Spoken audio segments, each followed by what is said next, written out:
Dr. Gary Miller has a fantastic book where he talks about his experiences of non-Muslims who became Muslims through pondering on one or two verses of the Quran only. Imagine, one or two verses, just a little bit of reflection on them.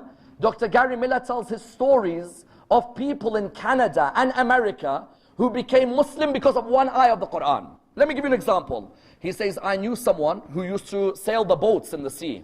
He read Surah 24 verse 40. You know when he read it, he said, can I ask you a question?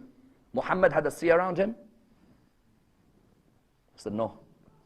He said, there's no way anyone can talk about waves in the sea when he hasn't been to the sea like that. Especially 1,400 years ago. Because Surah 24 verse 40 talks about the waves, how they hit each other.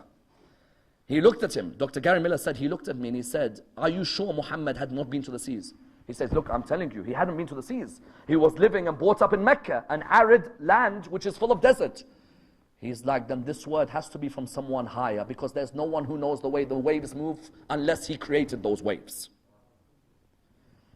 In another story, Dr. Gary Miller says, just ponder on some verses, show them to the non-Muslim. When the non-Muslim reflects on them, he'll say, this is the book. In another verse, a non-Muslim tells Dr. Gary Miller, he says to him, you know the leech-like clot, خَلَقَ الْإِنسَانَ مِنْ عَلَقٍ, correct? Alaq. He said, I spoke to a non-Muslim professor who discussed with me embryology. He's like, there's no way Muhammad could have known about a leech-like clot when he hasn't been to a medical university. Rasulullah studied at Harvard Medical School. Rasulullah studied at the Sorbonne. Rasulullah studied at the medical school at Cambridge. No. He said, how does he know then about the leech-like clot in the process of embryology?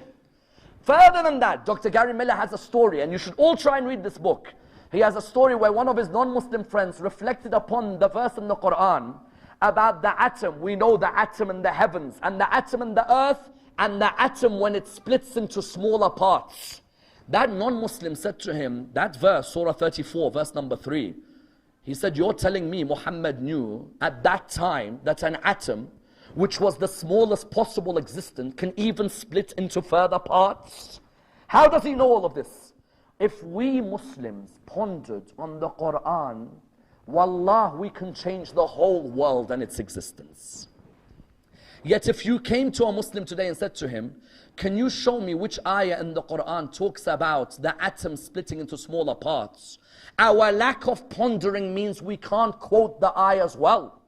Our lack of memorization means we can't even speak them. And then Rasulullah is right when he says they abandoned the Quran.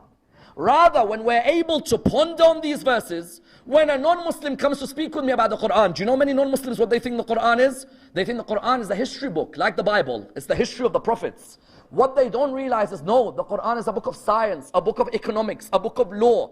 Even for those of you in the crowd, I challenge you not to let people think on your behalf. You go and do the thinking. What do I mean? What, you don't have your own mind? You have to wait for people to think for you? You read the Quran as if Allah revealed it to you yesterday. And when you see legal verses in the Quran, start studying them and challenging them. If there's a verse in